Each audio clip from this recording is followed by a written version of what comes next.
What I got, you can't buy. It resides between my eyes. Walked through the fire, came out better on the other side. See, life's like a beach if you find the sand. Right now, I feel like $100,000. You are listening to Inspired Insider with your host, Dr. Jeremy Wise. Dr. Jeremy Wise here, founder of InspiredInsider.com, where I talk with inspirational entrepreneurs and leaders, like the founders of P90X, Tony Horton. David, what's interesting is he talked about, yes, he's sold hundreds of millions of dollars of P90X, but what he talked about was he used to make money as a street mime. So he'd put his hat on the street, and the money he made would pay for his apartment and his food. And that's initially how he made money to live. Baby Einstein founder Julie Clark grew her company in a short time to $20 million and sold to Disney. But the impressive part was she beat cancer twice. She calls herself the cancer assassin. And Atari founder Nolan Bushnell talked about when he was Steve Jobs' mentor, Steve offered Nolan 33% of Apple for $50,000 and why he said no. And there's many more stories. So check out InspiredInsider.com for more episodes. The sponsor in episode is brought to you today by Rise25, which I co-founded with my business partner, John Corcoran. And our mission is to connect you with your best referral partners and clients. And we do that through our Done For You podcast solution, which is like a Swiss Army knife for your business. So it serves as a vehicle for strategic partnerships, referral marketing, content marketing. I even met my business partner and some of my best friends. David Long and I are in a group together with Brian Kurtz, and I met Brian Kurtz through interviewing him on my podcast, and we became really good friends through it. So I believe if you have a business, you should have a podcast, period. The same thing David believes if you have a business, you should have a book club, period, for your staff. Podcasting is much more personal for me, though, because it's not just about your business. It's about leaving a legacy for yourself and for your guests. And it was inspired by my grandfather, who was a Holocaust survivor. And him and his brother were concentration camps in Nazi Germany. They were only people to survive of their family. But his legacy lives on because an interview was done by the Holocaust Foundation with him. And I can continue to watch it every year. It's on my About page. And it really inspires me. And so, yes, podcasting will help your business, but it helps you and your guests leave a legacy of knowledge behind. So if you have questions about podcasts, you want to start a podcast, which I think you should if you're a business. But if you just have questions, you can email support@rise25media.com. We do it all. So you show up and talk. We take that and put it everywhere on the web, pretty much. So, and I want to introduce my guest today. This has been a long time awaited. We have David Long, founder and CEO of My Employees. It's a 30-plus year firm in the top 1% worldwide in the employee engagement recognition industry. His firm specializes in helping managers build stronger relationships with their team. Some of their current and past clients you definitely have heard of: FedEx, Walmart, McDonald's, Lowe's. The list goes on. And David believes what Zig Ziglar said was required to become truly successful. And Dave and I both were talking. We both listened to his audio cassette tapes in the car over and over. And he said, You can have anything you want in life if you will first help others get what they want. And you should check out his best-selling book. He's a best-selling author of Built to Lead, 7 Management Rewards Principles for Becoming a Top 10% Manager. And that's, he'll talk about the acronym REWARDS and what that stands for. And plus, some years he takes off 26 weeks a year off. And 24. Because 24, whatever. 24. I don't care if it's 20, it's impressive. If it's 10, it's impressive. Because he has a rock star team in place. Right. So David, thank you for joining me. Happy to have the opportunity, buddy. The last thing I wanted to talk about is rewards. Okay. What it stands for, from Built to Lead, just to segue into the book. And you could just hit the highlights. You can hit the summarize, because people can get the book and they can check out, this interview and other things. But I would encourage people to check out Built to Lead and top10managers.com, where they have more information about the book, because David says, and most business people say, the number one thing business owners need to do is have great people and train great people. And it's your people that serve the customers and help the company grow and thrive. Exactly. So rewards, The acronym. Is there an acronym? Yep, within the title, right? Subtitle. Rewards. The first R is for recon, as they say in the military. And that goes along with Jim Collins' good to great. Get the right people in the bus. And I'll summarize it with this. That's critical. You start with the managers. I don't remember if Jim actually said this or not, but we start with the managers. If you've got 4 managers, I want you to think of them as the tires on a car. You're driving down the road, everything's okay. All of a sudden, one of the tires blows out. Or in other words, one of your managers drops the ball or decides they want to leave or whatever. So what happens when you have to change a tire? All 4 managers have to pull over to the side of the road, and there's no further progress until you fix that problem. So first of all, before you worry about all your people, you worry about your leaders, and you got to make sure they're all in, that they're committed to where you're wanting to go. If you were to take over a business or you buy a business or start a business, whatever it is, as you grow and you develop your leaders, you got to make sure you're all on the same page.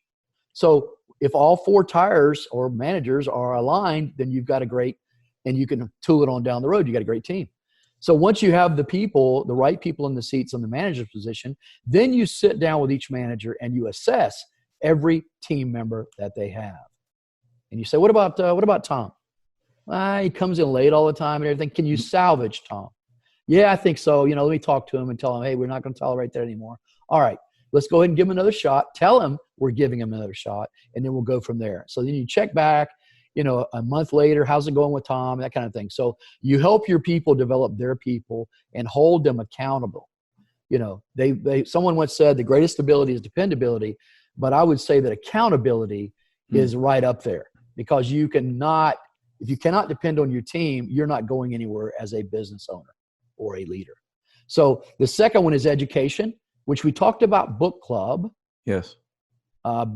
And we talked a little bit about masterminds, but those are the 2 things I talk about and the importance of both in the education chapter of my book. The next one is Winners Emerge. And that is basically looking at the people that you have thus far and that you are developing and learning and seeing what people can do in book club. That's where the Winners Emerge comes. That's where it is. You're finding your best people. They're blossoming. They're standing forth above the shoulders of the other people. So those are the winners that we're talking about emerging out of the 2 prior points and principles. So you develop on those people and you continue to do so. The next rewards is A, which is for attitude. Doesn't matter. You and I both got this from Zig Ziglar, Jeremy. Attitude is critical. If a person has a bad attitude, I don't care if they're the best salesperson in the company. Yeah. They're going to be gone. I have had to fire my top 2 salespeople. Actually, I should say my top salesperson twice down through the years. And both times for the same reason. Both of those individuals had come in where they weren't making all that much money. And all of a sudden they're making 150, 200,000, which is like 3-4 times more than the average person in North Carolina. And then all of a sudden they start thinking theirs doesn't stink anymore. And they're going to, that's a crude way to say it, but it's basically the way it is. And then they start treating the other people like they're their slaves. I don't tolerate that. I'm going, these other people are the ones that make you look good. They're the ones who deliver on everything you sell. Right. So I tell them, by the way, I tell them, I will warn you one time. I tell this to every new salesperson that comes in the company today. I say, I will warn you once. We want you to come in and be successful. I'd love it if you sell $1 million and you make 100,000 your first year, which a lot of people do. I said, but if you ever treat my people like they're your slaves and you're less than you and they're less than you, you're out of here. I'll warn you one time. And I do. I just did this with the latest sales training class. So that is attitude and how critical it is to you can't have that song, I think it was Michael Jackson. One bad apple spoils the whole bunch, right? Mm-hmm. It truly does. So you cannot allow that to stay. Right. And the next R in rewards is recognition. And the critical element that people forget is that people think they're there for a paycheck only, and that's wrong. Just do your job. I'm paying you. Just do what I pay you for. That's a terrible attitude. Like you said, it's the 5th reason why people exactly. Yeah, 5th. Are motivated. Money's 5th. Recognition is number 2. And that's from George Mason University. That was 1,800 managers and 1,800 employees, and they surveyed them, and these are the things they came up with. And I'm going to be doing a webinar on that pretty soon. I've got all that research. Can they find the webinar on top10manager.com or where No, would they they would need to go to myemployees.com, and it's not there yet, but it's going to be coming up pretty soon. And you can put myemployees.com/webinar if you'd like. All right. And I will make sure that's an active link by the time you're ready to air this. All right. And we'll put it there just so that they can go there if you want. Awesome. Anyway. So on the recognition on the R, second R. Recognition. So, when you get back to George Mason University, they found all that and how important recognition is. But here's the thing, is that according to Gallup Research, which is the largest research company in the world, they found that 65% of employees, when surveyed, said they had not been recognized by their manager in the last year. Now, you're going to have managers going, no, stink away, I recognize them all the time. But you and I have both heard, and everybody that's listening has heard this old saying, is that your perception is your reality. Yes. So if you perceive that your manager hasn't recognized you, then for all practical purposes, they have not. So that is important. So, and another thing too, and this is like Zig Ziglar used to say, you want to be a meaningful, specific, not a wandering generality. Mm-hmm. That applies to recognition as well, and especially to recognition. If I came up to you, Jeremy, and I said, Jeremy, you're doing a great job, and I walked off, you're going like, what the freak was that? Is he buttering me up for? And but if I come up to you, Jeremy, and I say, Jeremy, I just want you to know that Tom told me that you stayed an hour late the other night to help him unload the truck when one of the other guys didn't show up. I just want you to know that I personally appreciate you helping and really stepping up to help the team. That means something. You understand? Yeah. Yeah. Big difference. You see the difference between the two? Huge difference. Yeah. So that's very, very important. And recognition is in all aspects of life. Right now, we've got a new video that we're actually getting put together. And it's basically taking snippets of video of people all ages. A little Cub Scout wins the what do you call it? The Derby, little trophy, the car derby. Yep. Yeah. What do you call that? It is. It's something I competed derby. In that. Soapbox Derby. Yeah, that's it. So anyway, and you've got like Michael Jordan, hugging the trophy when he won his first championship kind of thing. Mm-hmm. And with his dad standing, things like that. The president putting a medal around the Medal of Honor winners, everybody at every age and every nationality, in every, male, female, it doesn't matter. Everybody craves. They don't just want it. They crave recognition. If you give it to them, and they will love you and trust you, and they will be fiercely loyal to you. And then the D in rewards is duplication. And this is why a book club, another reason, is so important, is that you're constantly training your people, but we take it a step further. Every one of my 4 leaders, the 4 different departments, they have to be able to tell me, who are you mentoring right now? I'm mentoring so-and-so. What are you doing to mentor so-and-so? Oh, I got them reading a book with me. Okay, great. See, they're reading a book with them, but both people are reading the book. My manager's reading the book, which is in addition to book club. And then they're talking about that, and they're developing that person. Now, my managers know that they have a secure relationship with me, that they're not afraid to develop someone else, because the company's growing, and we're going to need future leaders for new departments and new divisions. Yeah, they don't feel threatened. They don't feel threatened. Exactly. So they have, and I pressure them on that. What have you done lately? What have you done with Tom? You haven't mentioned him lately. What are you doing?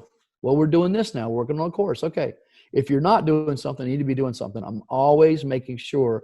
And by the way, I do not put them in that position unless they agree to do so. So if you're not willing to do it, then I'll get somebody else for this position. I've never had anybody not take it because of that reason.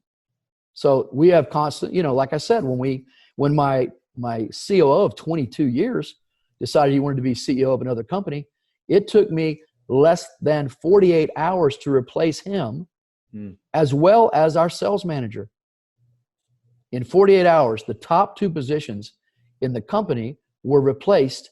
And I just told you last month we had a record month in the company history, 1.939 million. We hadn't missed a beat. Why? Because we constantly develop our people. It's like, I call it in my book, Jeremy, I call it the Shark's Teeth Leadership Development Program. Why? Because I'm from the ocean. I surfed most of my life, my younger days especially. So I've been out there in the old ocean with a lot of sharks. So if you see a shark's mouth, you see all these rows of teeth. Well, if they're in a fight with another shark or prey or something, and a tooth pops out, another one pops right up in its place. That's why you develop the people beneath you and the people beneath them, so that you have constantly developing the leadership of the future for your company. So you could eat your competition. Yep. So that's your duplication. Exactly. Yeah, you can eat your competition. That's right. That's good. And the final one, my friend, in rewards is the S. And the S stands for success. And success, when you look at most people and you ask them what success is, they seem to always put it in dollars, in a means of how much money that is.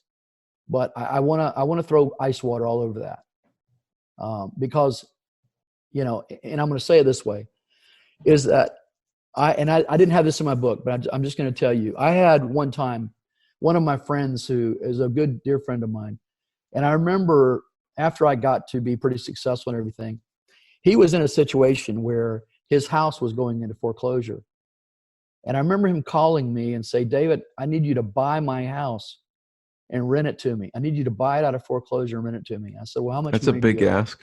Yes, it is. And I said, how much do you owe? I'll help you get up on payments. And he says, too late. It's already gone to foreclosure. I said, well, why are you calling me? So I want you to, I talked to the guy for $16,000. He'll let you buy it for what he just paid for it. And I'm going, no, I'm not doing that. So I said, I'm not going to be your landlord. You couldn't afford to pay it before. You're not going to be able to afford to pay it now. I'm not going to lose a good friend over it. I said, you're the good friend of mine for 20 some years. I said, but your wife, she's the one, from what I understand, she pays the bills. And if she's got the 2 bills to pay, she's going to pay something else before she pays David Long. And I said, I'm not putting myself in that position to lose a friend and my money. So I'm not going to do that. We're still friends, but it was a painful conversation. But when I say, when you get a certain amount of money, the problems are bigger, much bigger, And so let me finish with the story that's in the book about the guy who at the time won the largest lottery winnings in the history of the United States. It was if I recall, it was $316 million. And anyway, so when he won that money, the guy was already successful, Jeremy. He had 100 employees. Very successful. He was a millionaire. He was a millionaire already when he won that money. And anyway, over the space of several years, he proceeded to, run out on his wife and went and hang out at strip bars and all that kind of stuff. And the apple of his eye was his granddaughter. He had one daughter, and she had a daughter. And so his granddaughter, he had a great relationship with her. He loved her. He bought her a couple of cars and stuff like that.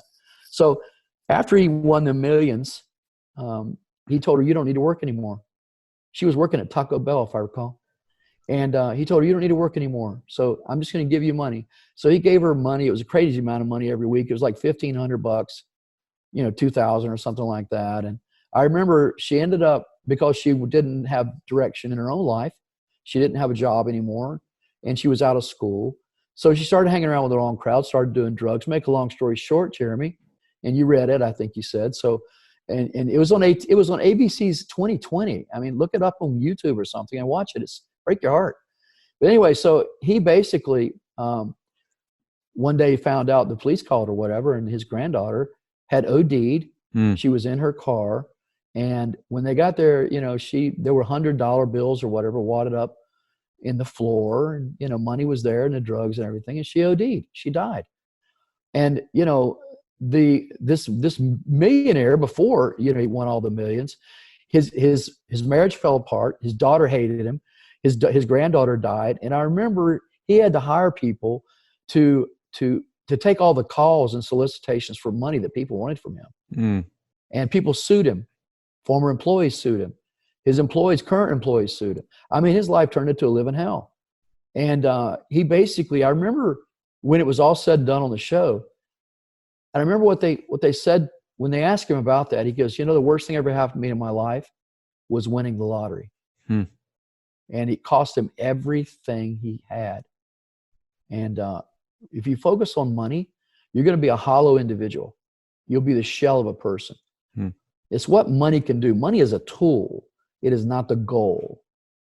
You know, you can do a lot of good things with money. You can buy drugs. Well, you can do terrible things too. You can buy drugs with it, or you can feed a homeless person.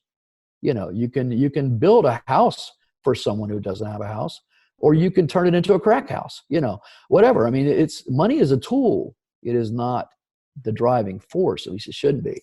And if it is the driving force, whatever you get, that boat, you will not be happy when you see a bigger one.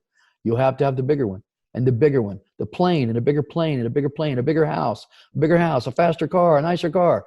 It never ends. You know, one thing I've learned as I've gotten older, and I'll be 62 next month, is I'm very happy. I have a nice house. I have a nice car, but I don't have everything that I could afford to buy. You know, one of my children actually bought a boat, and my friends and everybody, why don't you have a boat? I said, oh, I don't want a boat.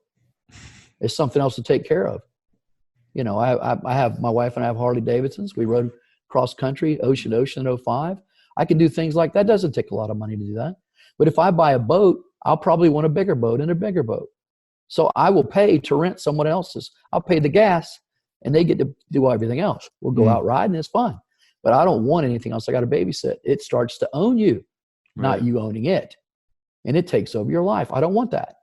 And, you know, I would rather, my life today, I invest my money in experiences. You know, my wife and I take our two best friends, two couples, we take them on vacations with us. And my wife and I pay for everything. My best friends that I had when I had nothing are my best friends today. Mm-hmm. I have not changed my friends. I love the people that I have. And I talk to people like you. I get to admire people like you and know you and other people in like Titans and Top One and the other groups and things. But my friends, or my intimate friends, knew me when I had nothing. They loved Dave Long when he had nothing. And I try to spoil them every way I can without disincentivizing them to do their job. I'm not giving them enough, but I will help them do things like get a car if they need a car, stuff like that. I love my friends and my family. I'm always there to help them, but I do not enable them like the rich guy that won the lottery, who gave, all that money to his granddaughter and cost him his whole marriage, his relationship with his daughter's granddaughter and all that. I'm not doing that. And I even told my own children, which, you know, we started to, I looked at selling my company because I just thought I would just see it was worth. We added value. We had 4 M&A firms, and one of them, the lowest number was $24 million. The other one was $28 million that we would have sold it for. I could have walked away with $10 million, but then I found out that it would devastate the lives of my people. All 4 of those M&A firms, two of them were going to guarantee my COO 2 years, and the other 2 were going to guarantee him 1 year. Nobody else in the company had a job that they were guaranteed. And I came home to my wife and I said, honey, when I found that out, I said, baby, we take off 24 weeks of vacation minimum every year. I said, baby, our life's not going to change at all. I said, but we will devastate the lives of our people. So I could have walked away with, bottom line, by the way, my CPA said, David, you'll come out of that with a minimum of $10 million after taxes. And your kids will come out after taxes $1.5 million or something. And I told my wife, I said, honey, I'm just not going to do it. I said, we don't need the money. And I said, I spent all this time building my people and relationships and giving them a best life they've ever had in their cockeyed, existence. And I love being able to say that. I said, I'm not going to devastate them in the next move. So we will not sell the company. And I didn't. So success ultimately is not money. It is your life and what you become and the legacy you leave. Yeah. David, thank you. Thank you for taking the time. Everyone should check out Built to Lead. You can get it on Amazon. You can go to top10manager.com and also check out myemployees.com. I want to be the first one to thank you, David Long. It's an honor and a pleasure. Thank you. I thank you, buddy. I will say this too. Let me tell you this right fast. Yeah. First of all, I appreciate the privilege of being able to speak with you today.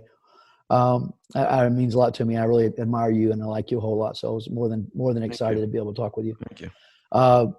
2 things. The top 10 is top TOP and then the number 10, top 10 manager. So it's not TEN, it's 10. Correct. And then if they go and buy my book, I don't even care if you buy it from a reseller. I didn't write the book. And even though it became a Wall Street Journal bestseller, I did not write the book to make money out of it. I wrote it to help people. So if you go there, I don't even care if you buy it from a reseller for half the price, then you buy it from me. You send me an email at davidlong@myemployees.com and you say, I bought your book, please, send me and put your Amazon invoice number in there that you paid to buy the book, and send me an email, and I will send you the Kindle version of my book and the workbook I wrote to help people maximize what they learn from the book. I'll send it to you for free. Thank you. Just to help people. Thank you. Yeah, it's top 10 manager.com. Exactly. So thank you, David. Really appreciate it. Thank you, my friend. What I got, you can't buy. It resides between my eyes. Walked through the fire, came out better on the other side. See, life's like a beach if you find the sailing right now. I feel like $100 grand.